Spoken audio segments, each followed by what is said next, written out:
금년에는 경제적으로 어려움이 클 것이라고 그 부분에 전문적인 식견을 가진 사람들이 예언하고 있습니다. 그러나 죽을 정도는 아니라고 생각합니다. 미리 붙어서 겁을 먹을 필요는 없지 않나 생각합니다. 우리가 두려워해야 할 것은 경제적 어려움이 아니라고 생각합니다. 그러면 무엇을 두려워해야 하는가?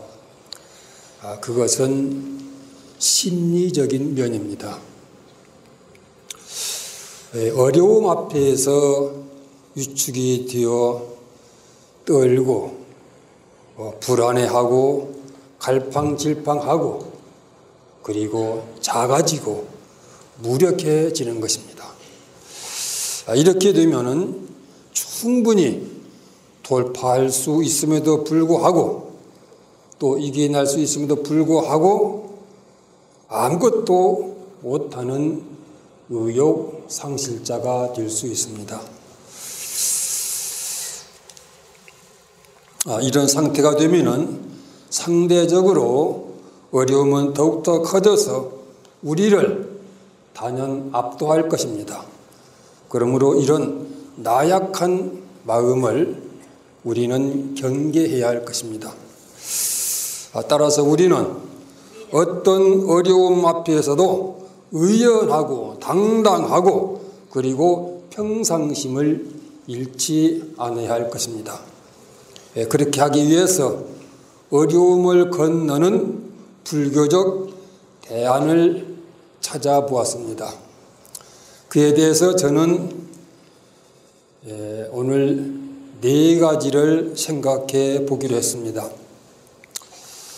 그 첫째는 어려움이라고 하는 것도 무상한 것이라고 생각하는 것입니다. 일단 이러한 생각을 하게 되면은 어려움을 대하는 마음이 한결 가벼워질 수 있습니다. 어려움이 무상하다는 것은 그것도 곧 변해서 사라진다는 의미입니다. 이른바 고정되고 불변한 것이 아니기 때문입니다. 대반열반경에는 다음과 같은 법문이 있습니다. 비록 수미산이 높고 넓으나 끝내는 사라지기 마련이고 큰 바다가 아무리 넓고 깊으나 마침내는 말라버릴 것이며 그리고 해와 달이 아무리 장공에 받고 밝으나 머지않아 서산 너머로 진다. 그렇습니다. 수미산이 아무리 높고 넓지만은 영원한 것이 아니기 때문에 언젠가는 없어질 것입니다. 또 큰 바다가 값이 덥고 깊지만 그건 역시 불변한 것이 아니기 때문에 반드시 마를 때가 있는 것입니다. 밝고 밝은 해와 달 역시 항상한 것이 아니기 때문에 머지않아 서산 너머로 지고 마는 것입니다. 그렇거늘 하물며 인간의 삶 속에 생긴 일이겠습니까?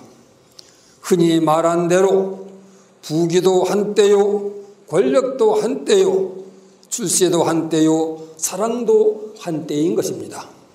그런데 어찌 어려움이 영원할 수 있겠습니까? 어려움 또한 무상한 것입니다. 그러므로 금년의 어려움도 우리가 흔들리지 않고 의연하게 살다 보면은 어느 사이에 사라질 것입니다. 박재삼 시인은 이런 시를 남겼습니다. 겨울 바다를 가며 배가 흔들리고 물결이 출렁거리고 배가 흔들리는 것에만 어찌 정신을 다 쏟으랴. 그 출렁임이 그 흔들림이 거세어서만이 천길 바다 밑에서는 산호가 찬란하게 피어나고 있는 일이라. 우리가 살아가는 그 어려운 길도 아득한 출렁임 흔들림 밑에 그것을 받쳐주는 슬프고도 아름다운 노래가 마땅히 있는 일이라. 다 그런 일이라 그랬습니다. 우리가 배를 타고 겨울바다를 갈 때 바다에는 당연히 출렁이는 물결이 있고 출렁이는 물결이 있으면은 자연히 배도 흔들리는 법입니다. 그렇게 되면은 사람들은 대부분 물결이 출렁이는 것, 배가 흔들리는 것에만 정신을 쏟기 마련입니다. 곧 불안과 공포와 두려움에 떨게 되는 것입니다. 따라서 그런 심리 상태가 되면은 애당초 배를 탄 목적을 잃어버리고 가야 할 방향도 제대로 잡을 수 없게 되는 것입니다.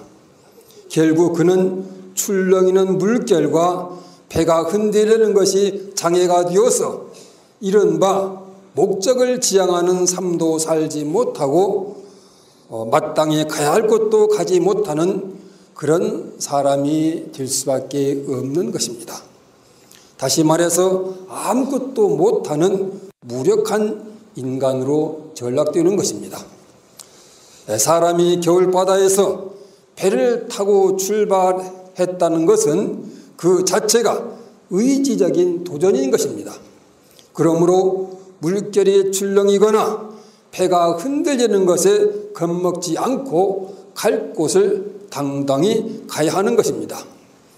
바다는 처음부터 끊임없이 물결이 출렁이고 그리고 출렁이는 그 힘으로 무엇이든지 뒤흔드는 속성을 가지고 있습니다. 그것도 아주 거세게 말입니다. 바다는 본래 그래야 하는 것입니다. 그래야만이 바다 밑까지 산소 공급이 되고 산소 공급이 되어야 바다 밑의 산호 같은 생명체들이 건강하게 번식하는 것입니다. 그러니까 바닷물이 거세게 출렁이는 것이 배에게는 위험을 주는 일이 되지만 바다 밑의 산호에게는 생명을 주는 일이 되는 것입니다. 우리의 인생길에 있는 어려움도 마찬가지일 것입니다. 그 어려움은 우리를 출렁이게 하고 흔들리게 해서 이른바 위험을 주지만은 우리가 눈으로 볼 수 없는 세계, 즉 깊은 마음이나 정신 세계에 잠재된 자의식을 깨어나게 하고 튼튼한 생명력을 갖게 하는 자양분을 주는 일인지도 모르는 것입니다. 그러므로 우리는 어려움을 무상한 것이라고 볼 뿐만 아니라 나아가서 그것을 적극적으로 수용하는 용기도 가져야 할 것입니다. 둘째는 어려움에 대해서 진지하게 성찰을 하는 것입니다. 모든 현상에는 반드시 배우가 있습니다. 배우는 그 현상의 원인인 것입니다. 우리 앞에 온 경제적인 어려움이라고 하는 이 현상은 반드시 어떤 원인의 결과인 것입니다. 그러므로 금년의 경제적 어려움이 어디서 온 것인가를 성찰해서 그 근원을 규명해야 합니다. 평소 재산 관리나 운영을 빈틈없고 현명하게 해오신 분은 지난해 미국의 금융위기에서 발생한 쓰나미 같은 파도에도 어떤 피해도 입지 않았을 것입니다. 그리고 금년에도 별 걱정이 없을 것입니다. 그러나 즉흥적이거나 요행을 믿거나 나무말을 따르거나 언론의 부추김에 편승했거나 사회적 분위기에 휩싸여서 재산 증식을 도모하신 분들은 큰 손실을 입었을 것입니다. 예컨대 주식 투자, 부동산 투기, 그 외의 안정성이 담보되지 않는 위험한 곳에 투자하신 분들이 거기에 해당되겠습니다. 곰곰이 따져보면 그런 곳은 처음부터 불안한 곳이었습니다. 그럼에도 거기에 뛰어든 것은 잠시 눈이 멀었거나 판단을 잘못했거나 아니면 탐욕이었을 것입니다. 어떻든 내 앞에 온 어려움은 내 잘못의 결과인 것입니다. 그러므로 그 원인을 정확히 알아야 합니다. 그리고 그 원인이 규명되어서 적나라하게 드러났으면은 그것은 잡초를 뽑아내듯 마땅히 제거해야 하는 것입니다. 만일 그것을 제거하지 않고 그대로 두면은 어느 때 또 같은 행위를 반복해서 어려움이 다시 오게 하기 때문입니다. 그러므로 그것은 과감하게 없애야 하는 것입니다. 그러나 그것으로 다 끝나는 것은 아닙니다. 어려움이 고통이라는 사실을 알았고 그리고 그 어려움을 나에게 갖다 준 범인도 잡았고 그래서 그 범인을 그대로 두면은 재범 위험성이 있어서 제거까지 했지만 그것으로서의 모든 어려움의 문제가 완전히 해결된 것은 아닙니다. 그런 범인은 여기저기서 얼마든지 다시 생겨날 수 있기 때문입니다. 그러니 어려움을 발생시킨 그 범인이 어디에서도 나올 수 없도록 장치를 해야 하는 것입니다. 땅에 뿌리나 씨앗을 용납지 않게 하면은 잡초는 영원히 날 수 없습니다. 마찬가지로 어려움이 발생할 수 있는 원인들이 다시는 끼어들 수 없는 그런 생활을 하는 것입니다. 곧 바른 마음으로 바르게 보고 바르게 판단하고 바르게 생각하는 것입니다.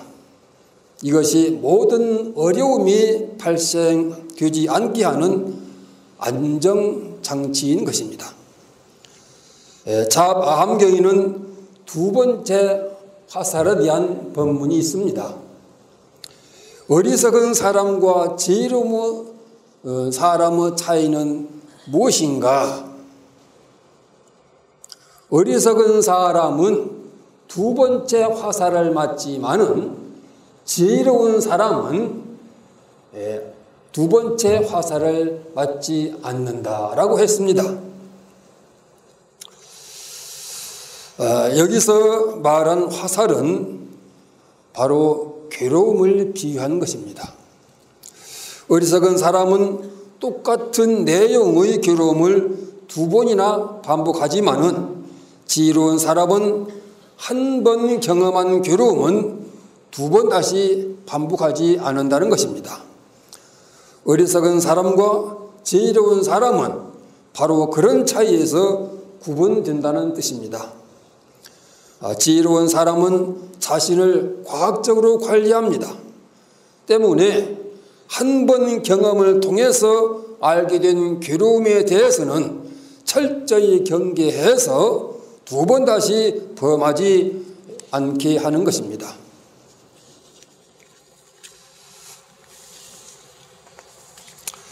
그러나 어리석은 사람은 주로 이성이 아닌 감정과 욕망에 따르기 때문에 경계해야 할 것에 대한 각성이 전혀 없습니다. 그러므로 같은 내용을 반복하면서 고통을 받게 되는 것입니다. 어려움에 대해서 진지하게 성찰하는 사람은 바로 지혜로운 사람입니다. 그리고 지혜로운 사람은 두 번째 화살을 맞지 않습니다. 따라서 앞으로 두 번째 화살을 맞지 않으려면은 항상 바르게 보고 바르게 생각하고 바르게 판단하는 것을 실천해야 하는 것입니다. 바른 것은 언제나 혼미하고 불투명하고 불확실하고 어정쩡하고 어리석은 것들을 일체 배제하기 때문입니다.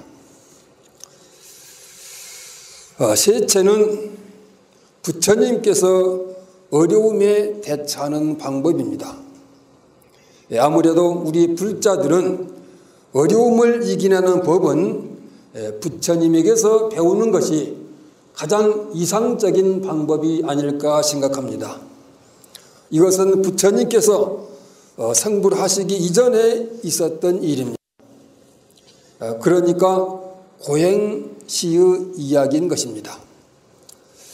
어느 때 실달타는 고행으로 인해서 그야말로 피골이 상접해 있었습니다. 악마가 이 모습을 보고 실달타의 마음을 흔들기에는 가장 좋은 시기라고 판단하고 실달타에 와서 이렇게 말했습니다. 당신은 지금 형편없이 야유었고 안색이 극도로 안 좋습니다. 당신에게는 죽음에 임박해 있습니다. 당신이 죽지 않고 살아날 가능성은 천분의 1밖에 되지 않습니다. 그런 상태에서 수도를 한다고 하는 것이 무슨 의미가 있겠으며 또한 무슨 소용이 있겠느냐.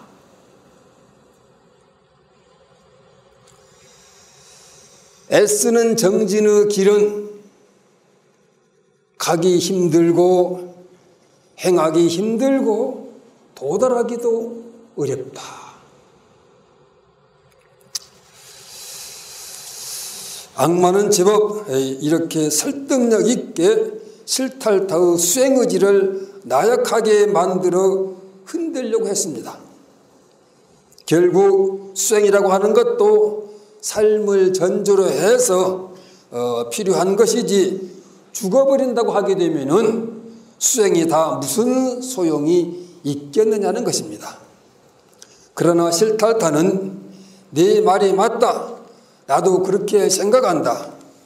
수도고 뭐고 다 살자고 하는 것일 때 의미가 있는 것이지 죽는 다음에 무슨 가치가 있겠느냐라고 하지 않았습니다.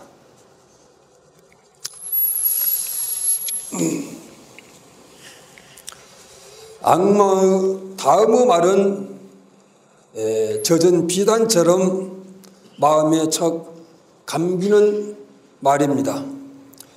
애써 정진하는 글은 가기 힘들고 행하기 힘들고 그리고 도달하기 어렵습니다.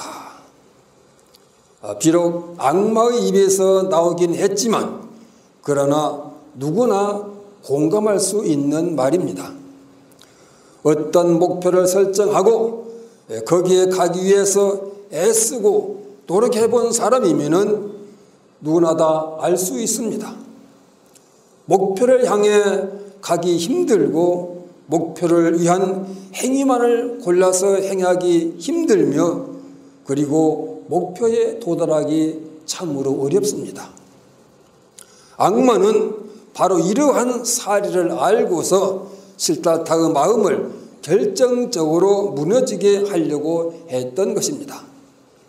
어쩌면 악마는 이 말에 실달타가 크게 공감하고 수행을 포기하기를 바랬을 것입니다. 네 말이 진리다. 진실로 애써 정진하는 길은 가기 힘들고 행하기 힘들며 도달하기 어렵다. 나도 이제 한계를 느낀다.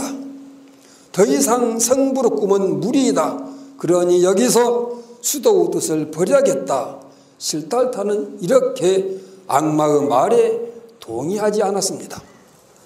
오히려 시달타의 수행 의지는 더욱더 강고했고 단호했습니다. 조금도 나약해지지 않았습니다. 시달타는 이렇게 말했습니다. 그렇게 말하지 말라. 나에게는 믿음이 있고 노력이 있고 지혜가 있다. 애쓰는 데서 일어나는 이 바람은 강물도 마르게 할 수 있다.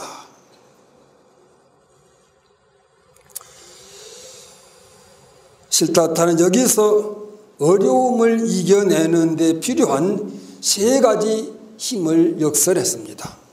곧 믿음의 힘, 노력의 힘, 지혜의 힘, 그것입니다.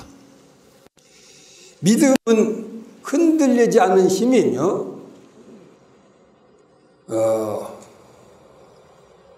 노력은 돌파하는 힘이며 지혜는 어둠을 밝히는 힘인 것입니다.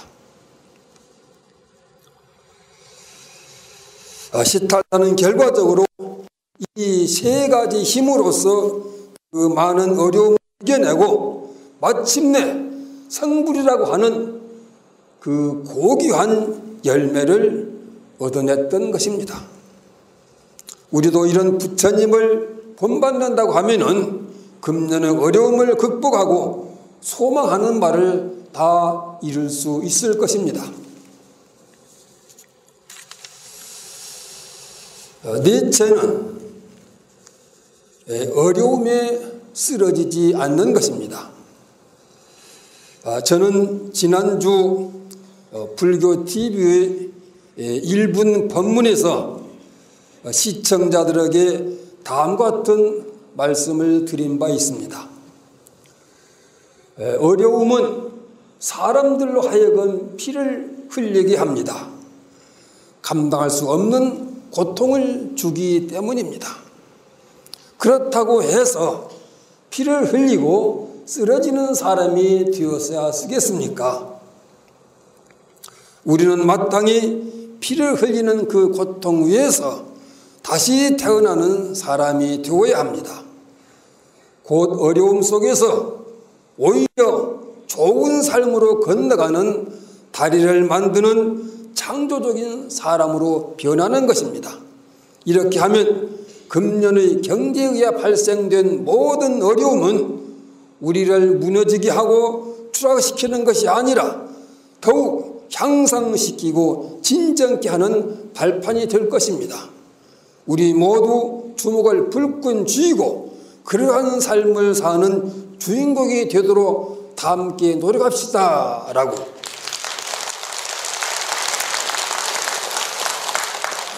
우리는 감내하기 어려운 고통과 어려움이 있는 삶을 살이라고 합니다. 예컨대 세상살이, 인생살이, 시집살이, 머슴살이, 더부살이, 감옥살이 등등 그것입니다. 살이라고 하는 것은 청풍누각에 초대된 귀한 손님처럼 앉아서 차려다 바치는 잔치상이나 받는 그런 삶이 아닌 것입니다. 어려움도 있고 고통도 있고 머리를 싸맬 일도 있고 가슴을 채할 일도 있고 이런 것 저런 것 골치 아픈 것들이 많은 그러한 속에서 시달리며 부대끼며 앓는 것입니다. 그것이 세상살이이고 인생살이인 것입니다. 그러니까 사람으로 하여금 피를 흘리게 하는 어려움은 모든 사람들에게 주어진 운명이기도 한 것입니다. 그러므로 그것은 피할 수도 없고 그것으로부터 멀리 도망갈 수도 없습니다. 그렇다면 어떻게 해야 되겠습니까? 어떤 사람은 어려움 앞에 압도되어서 비명조차 지르지 못하고 피를 흘리며 쓰러집니다. 이런 사람은 어려움 앞에서 그저 한없이 약해지고 작아졌기 때문입니다. 그런가 하면은 어떤 사람은 피를 흘리되 쓰러지지는 않습니다. 이런 사람은 어려움을 도전의 대상으로 삼기 때문입니다. 이 두 경우를 놓고 볼 때 과연 어느 쪽이 바람직하겠습니까? 단연 후자입니다. 그에게는 강인한 의지가 있습니다. 그에게는 어려움과 일전을 불사할 용기가 있습니다. 이와 같이 강인한 의지와 용기로서 무장해 되었으면 그는 이미 어려움을 만나 새로운 사람이 된 것입니다. 우리가 바로 그 새로운 사람이 되어야 하는 것입니다. 어려움을 만나 피를 흘리는 그 고통 위에서 안일과 나태와 허약한 껍질들을 다 벗어던지고 전혀 새로운 사람이 되는 것입니다. 그리고 우리가 이제까지 한 번도 해보지 못한 창의적인 생각과 한 번도 써보지 못한 역량들을 발휘하는 것입니다. 그러면 거기서 뜻밖의 길이 발견될 수 있고 더 좋은 삶으로 건너가는 다리를 만들 수도 있습니다. 우리가 어려움을 만나 쉽게 무너지고 바로 추락하는 것은 안일함에 젖어서 깨어나지 않기 때문입니다. 지난날 아무리 여유있고 행복한 삶을 살았다 해도 어려움 앞에서는 조건이 바뀌고 환경이 변했으니만큼 그에 맞는 사람으로 당연히 개조되어야 하는 것입니다. 만일 강아지를 데리고 놀던 사람이 갑자기 호랑이를 만났을 때 호랑이 앞에서도 강아지 대하듯 한다고 하게 되면 어떻게 되었습니까? 그 결과는 뻔할 것입니다. 그렇지만 어려움에 의해 새로운 사람이 되면 어려움은 우리를 더욱 향상시키고 도약케 하는 발판이 될 수 있는 법입니다. 금은 손으로 파낼 수 있는 모래에서 얻어낸 것이 아닙니다. 거칠고 단단하고 깨기 힘든 암석에서 나오는 것입니다. 세상에서 암석을 뚫고 깨고 부수는 일처럼 힘드는 일이 어디 있겠습니까? 그러나 힘들고 위험스러운 일이지만 포기하지 않고 물러서지 않고 목숨을 걸고 목적을 지향한 끝에 마침내 금을 얻게 되는 것입니다. 우리가 금년에 만나는 경제적 어려움이 바위산이라고 하면은 그 안반을 뚫고 깨고 부십시다. 무엇으로? 앞서 말씀드린 네 가지 망치로, 곧 어려움도 무상하다고 하는 망치, 그리고 어려움을 성찰하는 망치, 그리고 부처님께서 어려움을 극복한 망치, 어려움에 쓰러지지 않는 망치, 이 망치로 치면은 뚫리지 않는 바위가 없을 것이고 깨지지 않는 바위도 없을 것이고 부서지지 않는 바위도 없을 것입니다. 어려움이 우리들의 삶을 아무리 어둡고 절망적인 상황으로 만든다 하도 우리는 부처님을 믿는 강인한 힘과 원력과 그리고 용기를 가지고 그런 것들을 다 극복해서 우리가 살고 싶어하는 삶을 사는 금년이 되도록 다 함께 노력합시다. 감사합니다.